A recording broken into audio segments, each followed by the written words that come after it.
1 ലക്ഷം രൂപ മുടക്കി കഴിഞ്ഞാൽ ഒരു റിസോർട്ടിന്റെ ഓണർ ആവാൻ പറ്റുമെന്ന് പറഞ്ഞിട്ട് ആ റിസോർട്ടിന്റെ മുന്നിലാണ്ടുള്ളത്. ഇത് നിങ്ങൾക്ക് സത്യമാണെന്ന് അറിയണ്ടേ?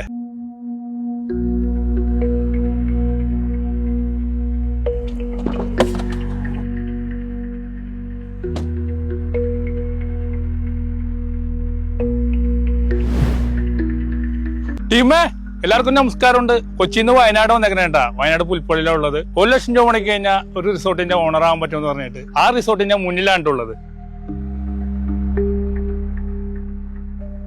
ഇത് നിങ്ങൾക്ക് സത്യമാണെന്ന് അറിയണ്ടേ? നമുക്ക് ഓണറിനോടൊന്ന് ചോദിച്ചാലാ. നമസ്കാരം. 1 ലക്ഷം രൂപ മുടക്കി കഴിഞ്ഞാൽ എനിക്ക് ഇതിന് ഓണർ ആവാൻ പറ്റുമോ ചേട്ടാ? തീർച്ചയായിട്ടും. നമ്മുടെ ജീവിതത്തിലെ എല്ലാവരും വലിയൊരു ആഗ്രഹമുണ്ട് റിസോർട്ടിന്റെ ഓണർ ആവാന്നുള്ളത്. എല്ലാവർക്കും ഒരു പക്ഷെ സാമ്പത്തികം അതിന് അനുവദിക്കണം എന്നില്ല. പക്ഷെ ഇവിടെ ഞങ്ങൾ ചെയ്യണമെന്ന് വെച്ചാൽ 1 ലക്ഷം രൂപ മുടക്കിയിട്ട് ഇതിന്റെ പാർട്ണർ ആകാൻ പറ്റുന്നുള്ളതാണ്. ഇതിന്റെ ആക്ച്വൽ പ്രൈസ് 75 ലക്ഷം രൂപയാണ്. അപ്പൊ ഇവിടെ ബാക്കി വേണമെങ്കിൽ 75 ലക്ഷം രൂപ ഒരുമിച്ച് തന്നിട്ടും ഇതിന് ഓണർ ആവാം. അല്ലെങ്കിലോ 75 പേർക്ക് ഓരോ ലക്ഷം രൂപ നൽകിയിട്ടും ഇതിന്റെ പാർട്ണർ ആവാന്നുള്ളതാണ്. 1 ലക്ഷം രൂപ മുടക്കുന്ന എന്റെ പേരിൽ രജിസ്റ്റർ ചെയ്ത് തരുമോ? അതെ, അതായത് 1 ലക്ഷം രൂപ മുടക്കുന്ന 75 പേരെ ഒന്നിച്ച് ആധാരം രജിസ്റ്റർ അങ്ങോട്ട് തരണം. ഇനി നിങ്ങൾ 10 ഫ്രണ്ട്സ് ആണെങ്കിൽ 7.5 ലക്ഷം രൂപ വെച്ച് തന്നാലും മതിയെന്നേ. ഈക്വലായിട്ട് വിധിച്ചു കൊടുക്കും അല്ലേ? ഈക്വലായിട്ട് ഡിവൈഡ് ചെയ്ത്. ഞാൻ വരുന്ന വഴി ഒരുപാട് റിസോർട്ടിന്റെ പണി നടക്കുന്നുണ്ട്. എത്ര റിസോർട്ടാണ് നമ്മുടെ പ്ലാൻ? ഇത് മൊത്തം 5 ഏക്കർ ലാൻഡില് 90 കോട്ടേജസ് ആണ്. ഈ 90 കോട്ടേജിന്റെ പ്രത്യേകത എന്ന് വെച്ചാൽ ഒരു 5 സെന്റ് ലാൻഡ്, അതില് ഒരു കോട്ടേജും അതിൽ 16 സാൻഡൽവുഡ് ട്രീസും ആണ്. അതാണ് ഇതിന്റെ മൊത്തം പ്രൊജക്ട് വരുന്നത്. ഞാൻ പല റിസോർട്ടുകളിലും താമസിച്ചിട്ടുണ്ട്. ആ സൗകര്യങ്ങൾ ഇവിടെ കിട്ടുമോ? രാവിലെ ബെഡിൽ നിന്ന് എഴുന്നേൽക്കുമ്പോ തന്നെ ഇതുവരെ സ്വിമ്മിംഗ് പൂൾ കണ്ടു ഉണർന്നിട്ടുണ്ടാ? ഇല്ല. ഒരു വെള്ളച്ചാട്ടം കണ്ടു ഉണർന്നിട്ടുണ്ടാ? ഇല്ല. ഇതിന്റെ ഏറ്റവും വലിയ പ്രത്യേകത റൂമിന്റെ അകത്ത് തന്നെ പ്രൈവറ്റ് പൂളും ഉണ്ട്, അതോടൊപ്പം തന്നെ വെള്ളച്ചാട്ടം ഉണ്ട് എന്നുള്ളതാണ്.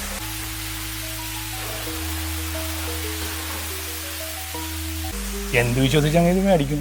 വയനാടിനെ കേൾക്കുമ്പോൾ തന്നെ പേടിയാണ്. പ്രകൃതി ദുരന്തങ്ങളൊക്കെ ഒരുപാട് നടക്കുന്ന സ്ഥലമാണല്ലോ. അത്തരത്തിൽപ്പെട്ട സ്ഥലമാണ് ഇത്. ഇത് എല്ലാവർക്കും ഒരു ആശങ്ക തന്നെയാണ്. കാരണം എന്ന് വെച്ചാൽ വയനാട് ഒരു ദുരന്ത ഭൂമിയാണോ മിക്ക ആൾക്കും സംശയമുണ്ട്. അപ്പൊ ഇവിടെ ഞങ്ങളിത് വാങ്ങുന്നതിന് മുമ്പ് തന്നെ നോക്കിയ കാര്യം എന്ന് വെച്ച് കഴിഞ്ഞാൽ നാഷണൽ ഡിസാസ്റ്റർ മാനേജ്മെന്റ് റിപ്പോർട്ട് പ്രകാരം 50 വർഷത്തിന് മുമ്പോ 50 വർഷത്തിന് ശേഷമോ യാതൊരുവിധ പ്രകൃതിക്ഷോഭങ്ങളും റിപ്പോർട്ട് ചെയ്യാത്തൊരു മേഖലയാണ്. അതായത് 80% ഗ്രീൻ സോണും 20% റെഡ് സോണും. ഇത് നമ്മുടെ കേരളത്തിലാണെങ്കിൽ ഇടുക്കി, പത്തനംതിട്ട, വയനാട് ഈ 2 ജില്ലകളെ അപേക്ഷിച്ച് Wayanad is the most powerful place. അതാണ് നമ്മുടെ ഈ കോട്ടേജിന്റെ പ്രത്യേകത. ഇവിടെ വയനാടുള്ള വില്ലേജ് ഓഫീസിൽ പോയിട്ട് നിങ്ങൾക്ക് അന്വേഷിക്കാട്ടാ. ഇത് നമുക്ക് ഉള്ള സ്ഥലം തന്നെയുള്ളത് അല്ലേ സാറേ? തീർച്ചയായിട്ടും. നമ്മൾ എവിടെ ഇൻവെസ്റ്റ് ചെയ്യുമ്പോഴും നമ്മൾ ഇൻവെസ്റ്റ് ചെയ്യുന്ന തുക സേഫ് ആണോ? ഇവിടുത്തെ റിയൽ എസ്റ്റേറ്റിന്റെ ഏറ്റവും വലിയ പ്രത്യേകതയാണ് ക്യാപിറ്റൽ പ്രിസർവേഷൻ. മുടക്കിയ മുതൽ എപ്പോഴും സേഫ്, പിന്നെ കിട്ടുന്നതൊക്കെ ലാഭം. അപ്പൊ കാര്യങ്ങൾ നിങ്ങൾക്ക് വ്യക്തമായില്ലേ ടീമേ? 1 ലക്ഷം രൂപ മുടക്കി ഈ വില്ലയുടെ ഭാഗമാകാൻ പറ്റൂട്ടാ. കൂടുതൽ ഡീറ്റെയിൽസിന് ഈ കാണുന്ന നമ്പറിൽ വിളിച്ചാൽ മതി കേട്ടാ.